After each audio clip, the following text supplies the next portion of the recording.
రాజమౌళి గారు సినిమా అంటే ఆయన ఒక 3 సంవత్సరాలు సినిమా తీయడం, ఆ హీరోని తీసుకెళ్ళి 3 సంవత్సరాల వరకు బ్లాక్ చేశాడు. అది పాన్ ఇండియన్ సినిమాని సృష్టించడం.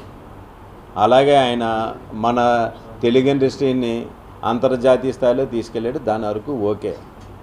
అలాగే నెక్స్ట్ ఇద్దరు హీరోల్ని రామ్ చరణ్ కానీ జూనియర్ ఎన్టీఆర్ కానీ వాళ్ళు ప్రతి సంవత్సరానికి 2-3 సినిమాలు ఉండి ఎగ్జిబిటర్లు హ్యాపీగా ఉండేవారు.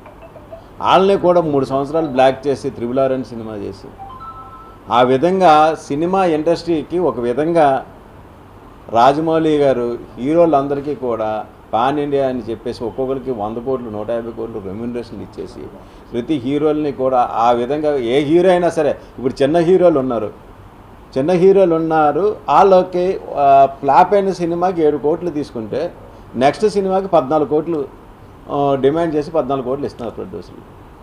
ఆ విధంగా కాస్టింగ్ బాగా పెరిగిపోయి ప్రొడ్యూసర్లు కూడా ఈరోజు మీరు బాగా గమనించండి, అసలు సంక్రాంతి తర్వాత తెలుగు ఇండస్ట్రీలో సమ్మరే కలెక్షన్స్ అంటే, అటువంటి సమ్మర్లో ఒక్క సినిమా కూడా లేకుండా పోయింది,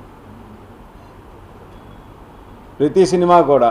అలాగే ఏమవుతుందంటే ఈ పాన్ ఇండియన్ సినిమాల వల్ల ఏమవుతుంది, ప్రొడ్యూసరు ఖర్చు ఎక్కువ పెడుతున్నాడు, దానివల్ల అదే రేంజ్లో డిస్ట్రిబ్యూటర్ రేంజ్ కట్టవలసి వస్తుంది.